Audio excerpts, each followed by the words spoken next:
mabalik. Wagas na pagsintay, iyong dinggin, alakit na awitin. Hallelujah! Muna tayo. Napakasarap magpuri sa Panginoon. Hallelujah. Napakaganda na natin awitin eh, no? Natatanging kayamanan ko'y ikaw ay sambahin. Wagas na paghintay, iyong dinggin, kalakip ng awitin. Hallelujah! Hallelujah! Siguro pinakamataas na meron ng isang tao nung di yung ikaw marunong ka, natutunan mong sambahin ang Panginoon sa pamamagitan ng mga awit. Yes. Hallelujah. Tayo mga Pilipino, likas tayong mahilig sa pag-awit Yeah. Makarinig lang tayo ng konting tugtog kaya tayo, lagi tayong champion sa mga paligsahan sa pag-awit tayo ay may pusong marunong umawit para sa Diyos. Natatanging kayamanan ko'y ikaw ay sambahin. Wagas na pagsintay, iyong dinggin, kalakip ng awitin. Hallelujah! Subukan nyo, pag meron kayong problema sa buhay nyo, pag meron kayong problema, ako saan na mga problema ko, alam nyo kung magagawin ko? Luluto ako, magpupuri ako sa Panginoon, mananalangin ako. Yung problema, yung bundok na hindi ko kaya, hindi ko alam paano mangyayari, paano ko lulutasin. Kusang natutunaw ang bundok. Totoo yan. Ako, pag kinuwento ko sa inyo yung mga problema kung hindi ko na alam kung ano gagawin ko, maano kayo, masisig kayo Pero pag ang isang tao marunong magpuri sa Panginoon, ako, lahat ng hindi mo kayang gawin, gagawin ng Diyos. Yes. Right. Amen? Amen. Ito lang itong ating lugar na to. Yung lugar natin na to, dapat wala na tayo rito. Tatamaan tayo ng yung water project. Dito tatama yun ng una. Ako yung gagawin namin, wala na kaming mangyayari. Dito, ito mismo, tama to. 100 meter na water project. Asawa ko, lagi na, kinakatugan Lagi ko sinasabi, pag ang Diyos ay kasama mo, yan ay napatunayan natin. Mula nung tayo mapumpisa sa negosyong ito, 35 taon na ang nakakaraan. Yes. Hayaan mo ang Diyos ang kumilos. Yes. Ang Diyos, meron pangako sa Bible yan Sabi niya, I will bless you going in and going out. Kahit anong mangyari, ang pangako ng Diyos sa buong Bible na yan, kahit sa Old Testament, pangako yan sa atin. Ang tinanggal lang, pinutol lang ng Diyos dyan, yung sumpa sa Old Testament. Amen? Yes. Punta na tayo sa ating topic.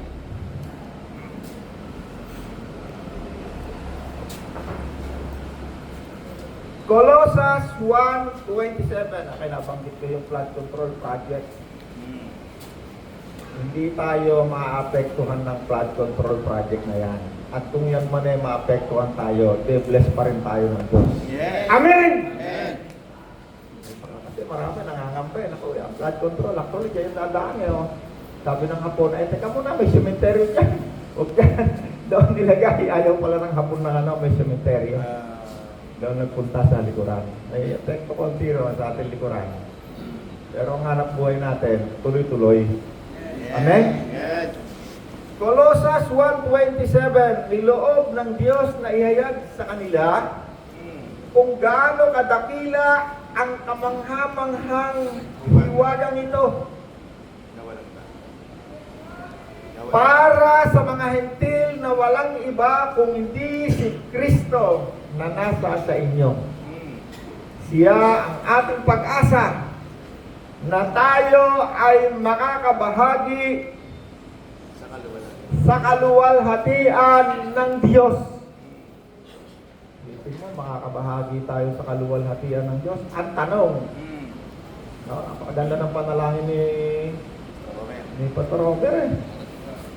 Sa pamamagitan ng banal na Espiritu, salamat sa mga salita na iyong ipinapahayag. No, ibig sabihin, nire-reveal mga salita. Ito sa atin nakakaunawa ng salitang kaluwalhatian. Ano yung tatayagin? Ano yung ibig sabihin ng kaluwalhatian? Ha? Kapayapaan. Kapayapaan? Ha? Kaluwagan sa buhay? Anong naiintindihan mo? Hindi, tinatanong ko lang kayo, anong naiintindihan nyo? Kasi may mga salita sa Bible. Pag hindi mo naiintindihan, o wala kang pagkaunawa rito, hindi ka magiging interesado. Yeah. Eh, isipin mo, napakalalim ng salita ni Apostol Pedro, ni Apostol Pablo, tinan mo. Niloob ng Diyos na ihayag, i-reveal kung gaano kadakila at kamangha-mangha. Napakadakila at kamangha-mangha. Ang hiwagang ito para sa mga hintil na walang iba kung hindi si Kristo na nasa sa inyo. Isang hiwaga, napakalaking hiwaga, kamangha-mangha. Napakalaking na salitang ginagamit. Yeah. Siya ang ating pag-asa na tayo'y makakabahagi sa kaluwalhatian ng Diyos. Tignan mo, napakalumalim na salita. Sabi ni Apostol Pablo, mayroong isang nakakamangha, napakalaki. Siya ang ating pag-asa, si Kristo na nasa sa atin. Siya ang ating pag-asa na tayo'y makakabahagi sa kaluwalhatian ng Diyos.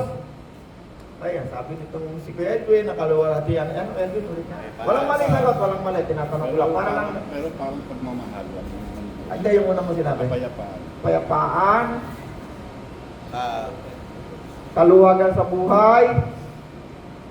Sige sila, kung ano lang kung hindi nyo naiintindihan na wala kayong idea, okay lang. Walang mali sagot. Magandang loob. Katandahang loob. Ano yung kaluwalhatian sa pagkaintindi mo?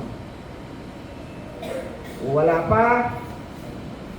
Karunungan. Buhay na walang hanggan. Payapaan. Kapagatagan. Kita ninyo ano? Anong intindi mo sa salitang kaluwalhatian? Kadakilaan. Kapangyarihan. Pag-aari ng Diyos.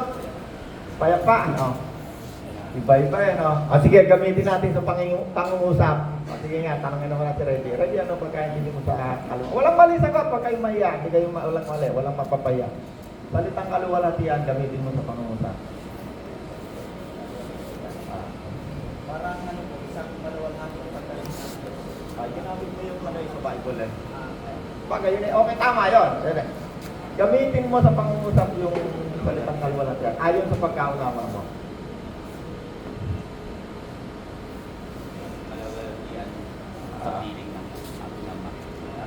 Okay, ginagamit nyo yung nabasa sa Bible. Yun ang tumpak yun.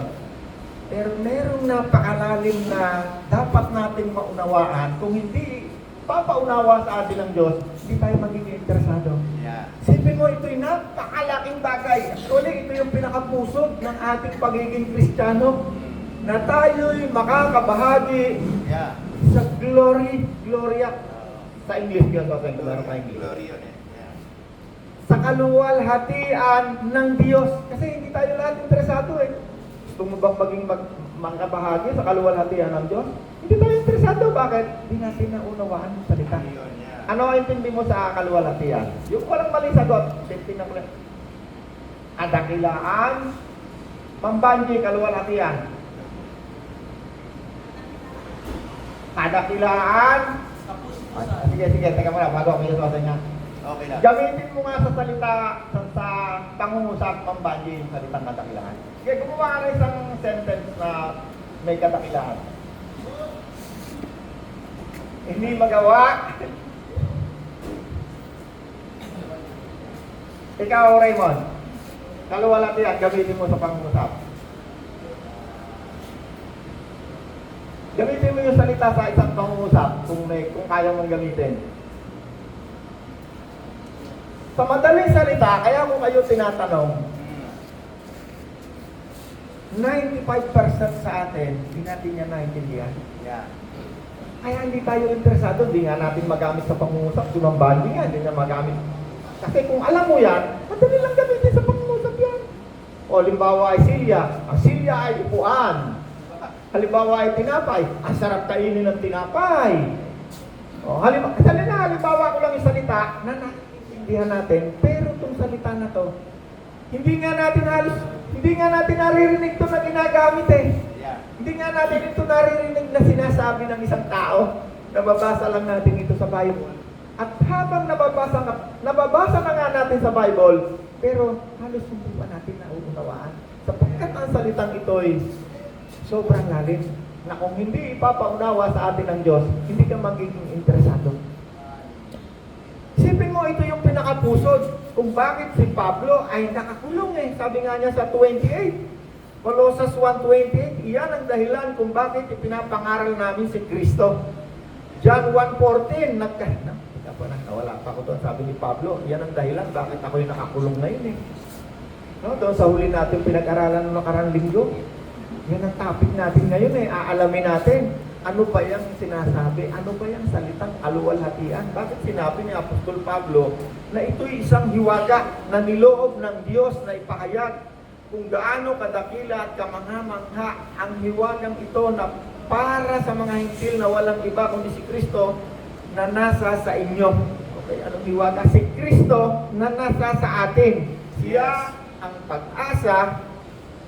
Siya ang pag-asa na tayo ay makakabahagi sa kaluwalhatian ng Diyos. Sino sa inyo gustong maging bahagi ng kaluwalhatian ng Diyos? Eh bakit? Ano ba yung kaluwalhatian? Oh, yan ang ating alamin. Para malaman natin yung salita na yan, sa dictionary nga eh, di mo makikita yung tamang salita niya eh. Anong kahulugan? Alam niyo kung saan lang natin malalaman, maintindihan, maunawa ng salita na yan para mas maintindihan natin? Galing sa salita ng Diyos, yung paggamit sa pangungusap niya. Hindi yan ginagamit para sa tao, kahit nga sa Pangulo, hindi ginagamit yung salita na yan. Kahit sa mga hari, hindi yan ginagamit. Yeah. Yung mga hari doon sa ibang bansa, may mga hari eh, Your Majesty, Yeah. no? Your Greatness, no? Pero yung salita na yan na, Glory, hindi ginagamit. Yeah. Kasi hindi rin nila yan naunawaan. Masyadong malalim yan. O, gamitin natin sa pangungusap, galing sa Bible. Tingnan natin ang... Punta muna tayo rito sa ano. Tama yung sinabi ni ni Reggie. Merong isang pangusap. Matthew 25:31. Sa maluwalhating pagpapalik ni Kristo. Isa lang yan ha. Ang daming meaning niyan. Pakibasa mo kaya sa atin. Sa maluwalhating pagbabalik ni Kristo. Pagdating ng 31, no? Pagdating ng anak ng tao bilang hari kasama ang lahat ng mga ngayon, uupo siya sa kanyang trono ng kaluwalhatian. Hallelujah. Maluwalhati, uupo siya sa kanyang trono ng kaluwalhatian. Ito ninyo, ano? Saan ginamit yung kaluwalhatian? Uupo siya sa kanyang trono ng kaluwalhatian. Anong nakuha nyo doon sa salita na yun na siya maluwalhating pagdating ni Kristo, uupo siya sa kanyang maluwalhating trono. O, ano ang naintindihan nyo ron? Kaya Edwin, ang naintindihan mo? Kaharian. Kaharian? Ibig sabihin, siya yung pinuno. Sino pang gusto sumagot? Anong nakuha niya doon? Base sa pangungusap na ito. Karangalan. Karangalan, dahil may trono, siya ay hari. Marangal, karangalan. Kaharian, ano ron? Kataas-taasan, kapangyarihan, kalakas-lakasan. Siya yung pinuno, siya yung hari. Siya yung number 1. Okay? Sa maluwalhating pagdating ni Kristo, siya ay uupo. Isa lang ano to ha, isang verse lang ito ha. Actually, napakarami. Kukuha lang tayo ng ilang verse para maunawa natin ano itong tayo'y makakabahagi Sa kaluwalhati. sa kaluwalhatian ng Diyos at ni Kristo. Kasi kung hindi mo naunawaan yan, bakit tayo makikibahagi dyan? Ayun yan, hindi ko nga alam yan eh. No? Hindi tayo interesado. Kalagayan. Kalagayan.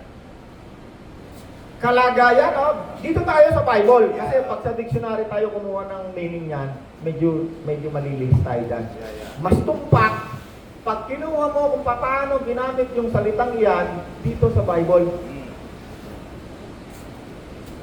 Basahin natin.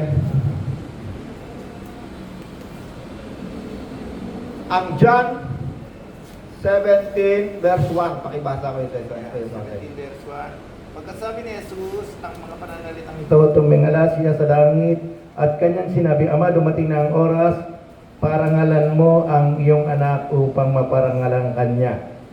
Hallelujah. Tinan mo ano. Ang kaluwalhatian ay ginamit lamang sa in-between, sa anak at saka sa Diyos. Yeah. Hindi po pwedeng sabihin ni Kuya Soseng na, Kuya Soseng, pinaparangalan ko ang aking asawa, ang maluwalhating pagkatao ng aking asawa. Hindi pwedeng gamitin sa Diyos, sa tao. Yeah. O sa anumang bagay ang salitang yan. Ama, sabi ni Jesus, luwalhatiin mo Yeah.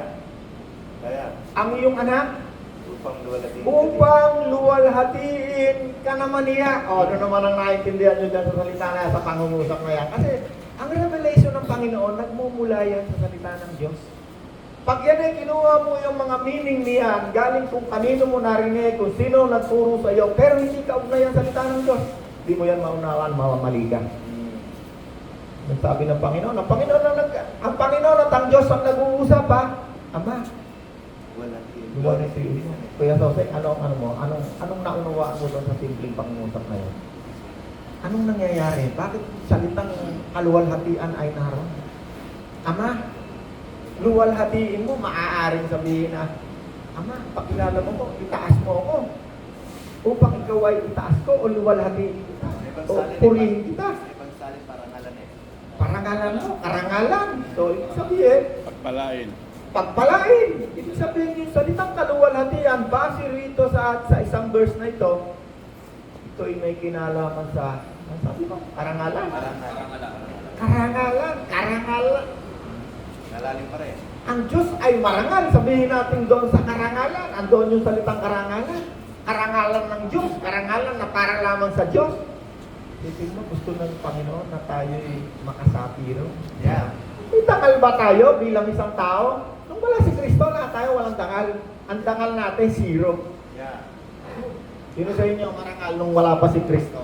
Ibig sabihin ng marangal, hindi gumagawa ng mali. Walang iniisip na kabuktutan. Parangalan. Hindi nagsisinungaling. May kasabihan nga, sabi ni Rizal, ang bayani, hindi marunong magsinungaling. Pag ikaw bayani pa lang yun, ha? Marangal ang bayani, marangal ang mga bayani. Kasi pag sinabi mong bayani, yung kanyang pagnanasa na mapabuti yung kanyang mga kababayan, yun ang kanyang ginagawa at kahit yung kanyang buhay ay iaalay niya, kaya na bayani. Yeah. Pero dito sa Bible, napakalalim ng pag-uusap. Ang Diyos mismo at si Kristo. At ang pinag-uusapan nila ay tungkol sa karangalan, sa dangal. According kay Kuya Soseng na naunawaan, Ama, luwalhatiin mo ang anak upang luwalhatiin ka naman niya. Sabihin natin pagkakapakilala para ipakilala. Kasi ang Panginoon, ang una niyang ginagawa, pinapakilala niyo yung kanyang ama.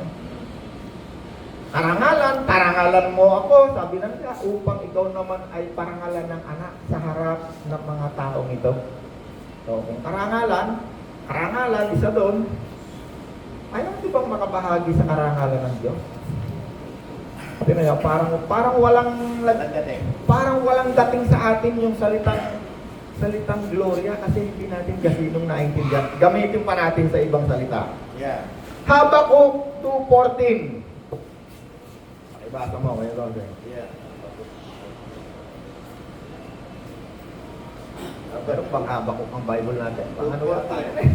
Subalit ang buong mundo ay mapupuno Subalit ang buong mundo ay mapupuno ng mga taong kumikilala at dumadakila kay Yahweh. ng mga taong kumikilala, dumadakila kay Yahweh. Kung paanong ang karagatan ay napupuno ng tubig.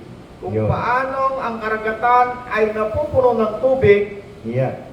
Yun. Okay, tapos na? Tapos na, important. Okay. Sa akin kasi dito sabi rito ang buong lupa ay mapupuno ng kaalaman ng kaluwalhatian ng Panginoon. Okay, ano na natin yun? Punta tayo kay Isaiah 6:3. Yeah, Isaiah 6:3. Sabi rito, sinasabi nila sa isa't isa ang ganito, banal, banal, banal si Yahweh na makapangyarihan sa lahat. Ang buong mundo, daigdig ay puspos ng kanyang kaluwalhatian. Okay, actually, pareho yung Isaiah sa kahaba ko pero alam ko bakit wala yung kaluwalhatian sa Bible. Sa English naman. ganun. Okay. Sabi ni Isaiah, banal, banal, banal ang Panginoon. Yeah. Ay, salitang banal-banal nabasa yan sa Revelation nung nagpupuri yung mga anghel. Okay? Banal, banal, banal ang Panginoon. Ang buong lupa ay mapupuno ng kaniyang kaluwalhatian. Anong naiintindihan nyo rito sa salita na to? Sabi ni Isaiah, sumasamba siya sa Diyos nagpupuri, banal, banal, banal. Sinasabi niya na ang Diyos mabuti, hindi nagkakasala, walang kasalanan, walang maruming anuman sa Kanya. Yes. Sabi niya, banal, banal, banal. Ang buong mundo'y mapupuno ng iyong kaluwalhatian. Anong naintindihan niyo ron? Okay, tanongin natin ang asawa ko. Anong naintindihan mo sa pangungusap na yun? Tagalog yun pag in-English mo yun, lalo na baka hindi mo na maintindihan lalo talaga yun. Anong naintindihan mo ron? Abiling, call a friend. Call Abiling. Ha? Ano? Ha? Banal, banal, banal, ang buong mundo'y mapupuno ng iyong kaluwalhatian. Anong naintindihan mo ron? Kasi ginamit sa pangungusap kaya nga kanina pinapagamit ko sa inyo sa pangungusap kasi hindi nyo magamit sa pangungusap kasi nga hindi natin nawaan. Ngayon, pumunta tayo sa Bible, kinuha natin yung mga pangungusap, di pa rin natin kasi nung mga nawaan, di ba? Ulit. Ano yan? Focus tayo doon sa kaluwalhatian. Yung banal, alam na natin yun Pag sinabi mong banal, hindi ka masama. Ayaw mo ng kasamaan. Doon tayo, ginamit yung banal, itinuktong sa kaluwalhatian. Banal, banal, banal, ang buong mundo'y mapupuno ng iyong kaluwalhatian. Okay, ano yung kaluwalhatian? Reserve mo muna. Tignan mo. Napakalinaw yung salita ng Diyos pero hindi pa rin natin kasi nung maintindihan. Alam nyo kung sino magpapaintindi sa atin dyan? Magpapaunawa? Alam nyo kung sino? Babalik uli Babalikan ko uli yung Kolosasa. Niloob ng Diyos na ihayag sa kanila kung gaano kadakila at kamangha-mangha ang hiwagang ito. Para sa mga hentil na walang iba kundi si Kristo na nasa sa inyo. Tignan nyo, merong hiwaga, merong misteryo na hindi pwedeng maunawaan ng isang taong wala si Kristo. Ano yon? Misteryo ng kaluwalhatian ng Diyos. Kasi sabi dito, ang susunod rito ang sumunod na pangungusap dito sa Kolosas siya ang ating pag-asa upang tayo'y makabahagi sa kaniyang kaluwalhatian. Itang ninyo, kung tatanungin ko dyan, sino sa inyo gusto makabahagi sa kaluwalhatian? Walang tataas. O kaya kung meron man tumaas, hindi niya maintindihan. Pero kung titingnan ninyo ang tinuturo ni Apostol Pablo, isang napakalaking subject. Isang napakalaking salita na gusto niyang maunawaan natin sapagkat ito ang dahilan kung bakit siya nangangaral tungkol kay Kristo. Upang tayo'y magkaroon ng parte, ng bahagi tungkol sa kaluwalhatian. Sino magpapaunawa sa atin yan? Yeah. Walang iba. Ang Diyos mismo. Okay, kayo na. Ibuga mo na yung yung sinasabi mo. Ano yan? Sige. Banal-banal, sabi ni Isaiah, banal-banal, banal ang Diyos, ang buong mundo'y mapupuno ng iyong kaluwalhatian. Anong nakuha mo doon sa sentence na yun? Sige. Halika. Nasa sayo ba ang Panginoon? Siyempre, nasa tayo si Kristo. Kasi kung wala si Kristo, di mo yan maintindihan. Kasi yan ang sikreto para maunawaan mo yan base doon sa ating binasa. Yung salitang gloria o kaluwalhatian, hindi yan ginagamit para sa tao. Sa Diyos lang. Yan ang uunawain natin ngayon sa tulong ng Espiritu Santo, katulad ng panalangin ni Pastor Romer. Sige. Para sa akin na naman ang kaluwalhatian na babalot nito, binasa natin, ay yung righteousness na makukuha natin kapag tinanggap natin ang Panginoon sa buhay natin. Yes. Okay, yeah. Hallelujah. May revelation. Kasi hindi direct yung salita kailangan ng revelation para maunawaan mo yun. Sabi ni Isaiah, banal, banal, banal. Ang buong mundo'y mapupuno ng iyong righteousness, katuwiran. Yeah. Bakit? Dahil kay Kristo. Yeah. Sino ba tayo ngayon? Dati tayo, sabi ko nga, dati, lahat tayo walang dangal kung wala si Kristo. Yes. Pero nung tinanggap natin si Kristo, ang unang ibinigay sa atin ni Kristo ay ang kanyang righteousness. Yes. Right. So, sino ngayon si Kristo na nandito sa mundo? Alam niyo kung wala si Kristo, kung hindi dumating dito sa daigdig? Malamang, baka pangatlong beses nang winasak ng Diyos ang daigdig dahil sa kasamaan.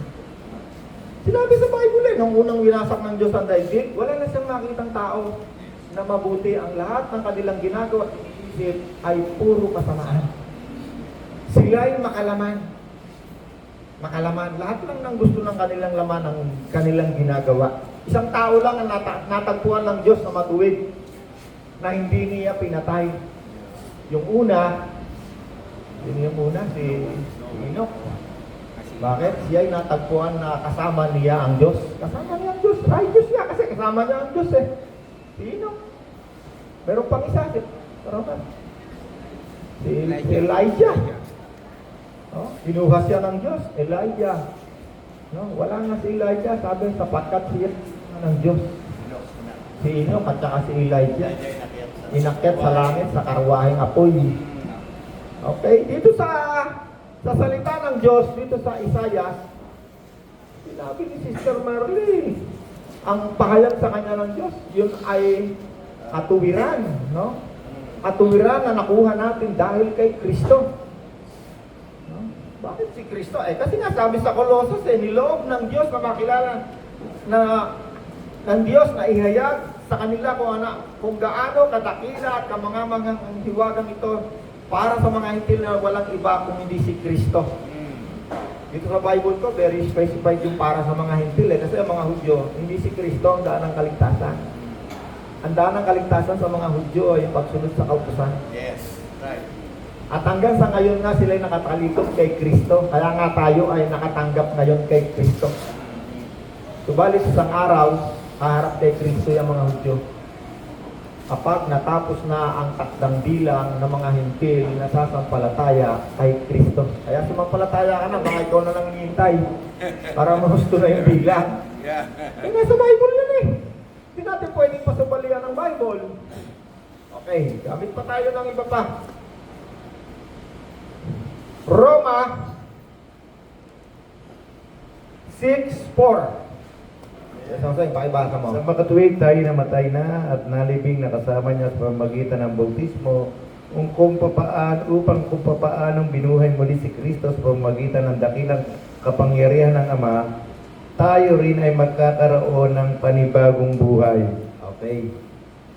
Sa Bible ni Kuya Soseng, dinaretso na Sa pamamagitan ng kapangyarihan. Pero dito sa Bible ko, sabi rito, sa pamamagitan ng kaluwalhatian ng Ama.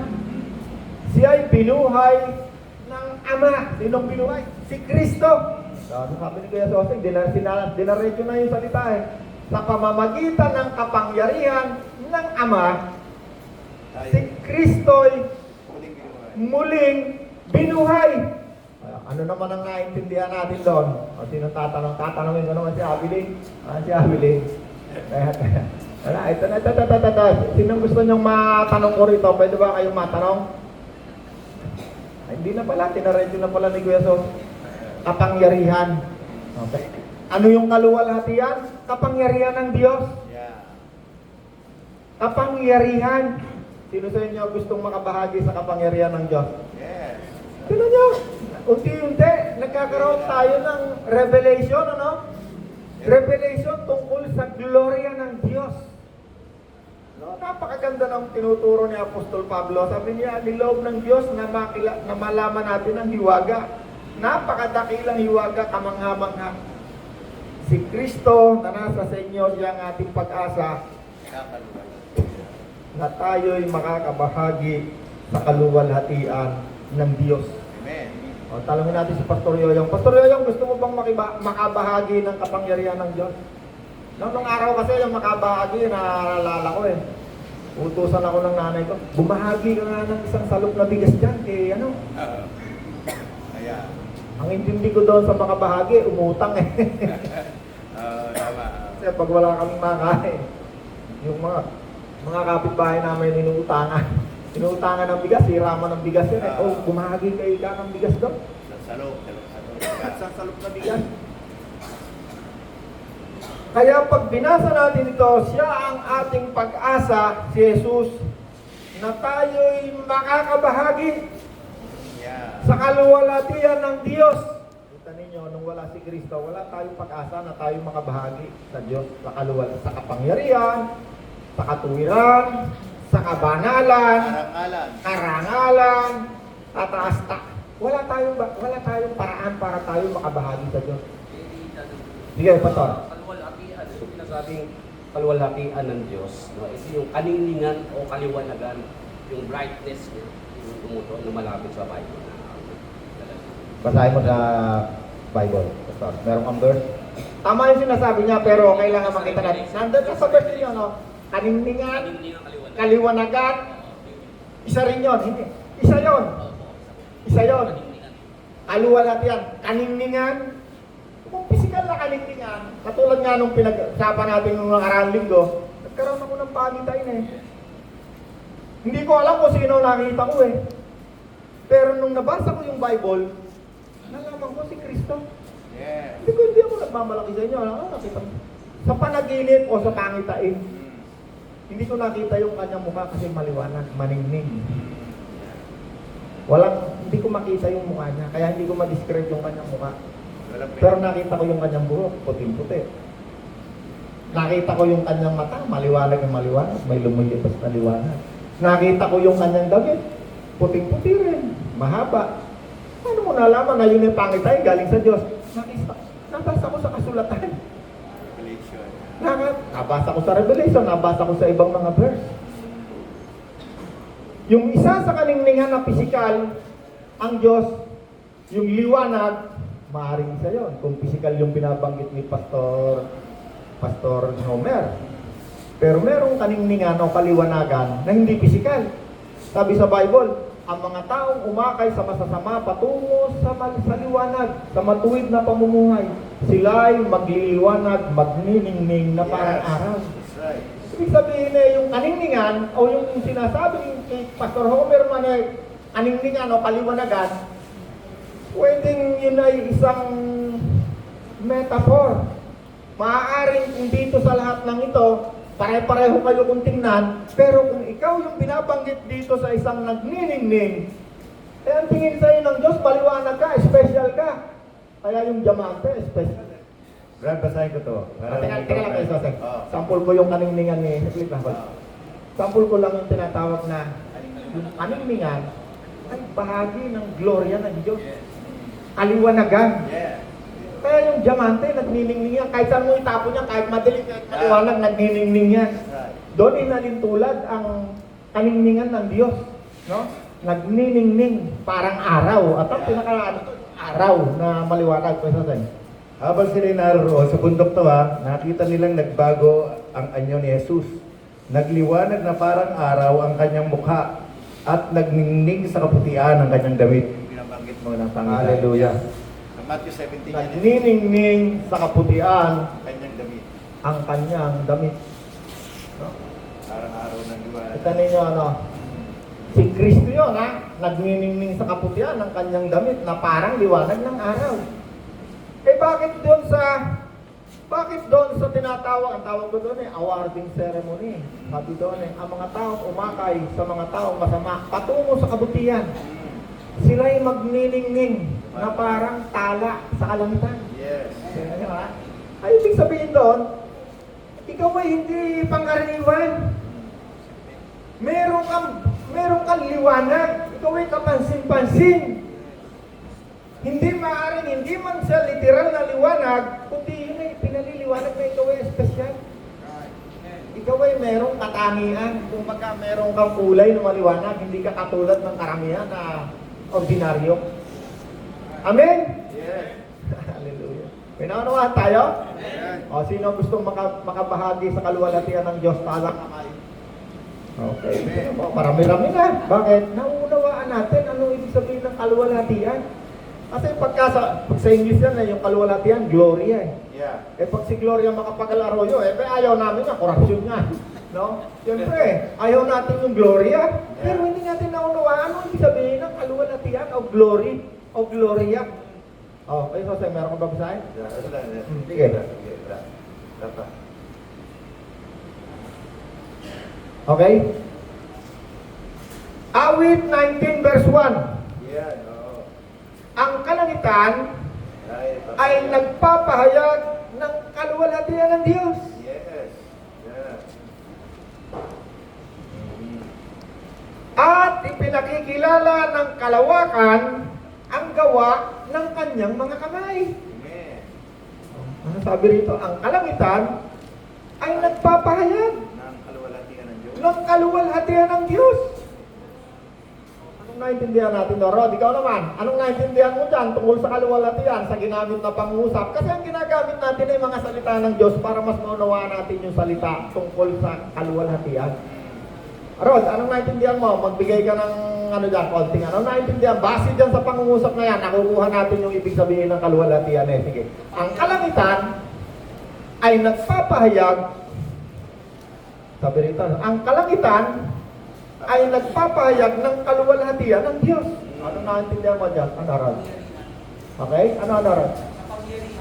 Kapangyarihan, yung hindi natin kayang gawain. Bakit? Pag tumingin ka sa kalangitan, no, ako'y minsan nung nag-travel ako ng 24 hours, nag-travel kami from Riyadh, Saudi Arabia to Jeddah. Yeah. 24 hours ang biyahe namin. Habang kami naglalakbay, madaling araw, napagod yung driver namin, tumigil kami sa disyerto. Pahinga ng konti. Pagtingin ko sa langit, wala akong makita kundi puro bituin. Talagang bilyong-bilyong bituin kasi napakadilim. Yeah. Pala napakadilim yung binalalagyan. Wala kang matanaw na liwanag. Pagtingin mo ganyan sa langit, kala mo talagang walang taktaw yung bituin. Tapos nakita ko yung mga comet. Ang dami, parang chung. Tapos yung nakita may maliwanag, may malaki. Naalala ko ang Diyos ang lumikha eh. Pag nakasakay ako sa aeroplano, tumingin akong ganyan sa mataas na mataas. Tingnan ko yung baba. Ang naalala ko lagi ang Diyos. Bakit sabi ko napaka makapangyarihan sa kanyang ginawa. Palakpakan natin ang Panginoon. Alam mo ba ang tinatawag na galaxy at saka ito palang planeta, itong Earth tayo diba, ang tinuturo sa atin, meron tayong 12 planeta, hindi pala 12, ngayon may bagong discovery, 11 lang pala, yung palang isa, yung Apollos ba yun? Ano lang pala yun? Parang may nagbabago ang discovery ng siyensya, umiiba. Alam ko ba na ito palang ating kinalalagyang galaxy o ano ba itong tawag dito? Solar system. Solar system. Milky Way, no? Milky Way. Marami pa palang tinatawag na ganyan. Libo. Hindi mabilang. Hindi pa yan nadidiscover ng mga scientists. Ang napupuntahan pa lang nila yung buwan, yung Mars. Yeah. Libo-libo pala yan. Libo-libong ganyan. Kasi ang langit, pag tumingin ka, maski sa Antarctica, Walang katapusan eh. walang katapusan. Multiverse. Kaya sabi dito sa binasa natin, Ang langit. sabi sa awit, kasi itong awit na ito yung sinulat ng mga propeta eh. Yeah. Bible, 3 bahagi yan eh. Kautusan, mga isinulat ng mga propeta. Story. Ito namang pangatlo, ito yung isinulat ng mga apostol. Ang mga apostol, considered rin yan ng mga propeta. At tayo itinayo ng mga Saligan. apostol. No? Tayo ipinulad sa isang gusali, tayo mga Gentile believer, na itinayo ng mga apostol ng ating patibayan, pundasyon ay si Kristo. Yeah. Okay, balik tayo dito sa kaluwalhatian kasi marami sa atin. Ayaw nating makabahagi sa kaluwalhatian ng Diyos kasi hindi naman natin maintindihan yun eh. Ang pinaka-general lang natin naiintindihan eh, sinasabi ni Homer na kaluwalhatian ng Diyos, liwanag ng Diyos. Pero napakarami pala napakarami palang kahulugan. Pag sinabi mong kaluwalhatian, hindi pala yung ginagamit sa ordinaryong tao, sa presidente, sa hari, hindi yan ginagamit yung salita na yan. Yes. Ginagamit lang yan para sa Diyos. Yeah. Okay, ano na yung natuklasan natin, Diyos Jose? Tungkol sa kaluwalhatian, kapangyarihan, katuwiran, kabanalan, karangalan, kapangyarihan, kalakasan, kataasan, kaningningan. Yes. Napakaraming kahulugan na para tayo magkaroon ng interest sa isang bagay, kailangan maunawaan natin. At ang pagkaunawa na yan sa salita ng Diyos, hindi mo yan maunawaan kung wala si Kristo. Kasi yun ang hiwaga na ipinaalam ng Diyos na Yes. si Kristo na nasa sa inyo. Christ in me, the hope Glory. of glory. Yeah. May oras na Rod? May oras pa tayo? Hallelujah. Okay. Ilan lang yan sa mga verse na ginawa natin, na kinuhanan natin ng ayon sa pangungusap para maunawaan natin. Ito ako pa sa yung brother sa kaluwalhatian. Teka kayo sa Reggie. Ayan, may papatay si Reggie, isang verse. Yeah. Sabi niyo po sa aklat ng Pilipos, chapter 3, verse 21. Sa pagdating niya, babaguhin niya ang mahihina at namamatay nating katawang lupa at gagawin tulad ng manawati niyang katawan. Ibig sabihin po, walang kamatayan. Hallelujah. Tingnan mo, kaluwalhatian, makakabahagi tayo sa katawang walang kamatayan. Revelation yun. So, magkakaroon tayo ng interest. Sabi ni Apostol Pablo, dahil kay Kristo, na hiwaga ng Diyos na nasa sa inyo, siya ang pag-aasa natin na tayo'y makakabahagi. Hindi ba tayo lahat? Kahit kapiraso lang, Lord. No? Kahit kapiraso lang, Lord, ng kapangyarihan. Okay na ako. Yeah. Pero hindi yan mangyayari kung wala sa iyo si Kristo. Amen. Amen! Okay, so tayo. Last. Sabi, kaya Ama, ipagkaloob mo sa akin ngayon, ito yung John 17:5 eh. Ipagkaloob mo sa akin ngayon ang kaluwalhatiang taglay ko sa piling mo bago palikhain ang daigdig. Hallelujah. Anong sabi ni Kristo? Ama, ipagkaloob mo sa akin ngayon ang kapangyarihang taglay ko Bago pa. mula pananlikhain ang daigdig. Yeah. Ama, ipagkaloob mo sa akin Ang kaluwalhatian. ang kaluwalhatian. Okay, pag sinabi mong kaluwalhatian na nasa sa Kanya bago palikhain ng daigdig, makikita mo yan sa Genesis, nung nililikha ng Diyos ang daigdig. Sa pamamagitan ni Kristo ay walang anumang nilikha nang hindi sa pamamagitan niya. Yeah. Pero nung kapangyarihan niyo, kaluwalhatian na, nung bago pa siya, bumaba dito sa lupa.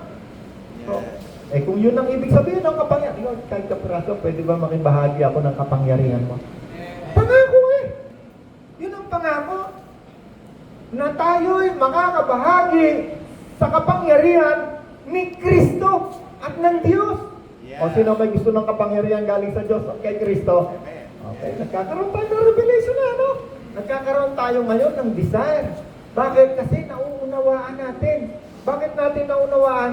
Dahil kay Kristo. Sa Kanyang Espiritu na naririto sa atin ngayon. Amen. Ang banal na tagapagturo natin. Amen? Amen. Ikaw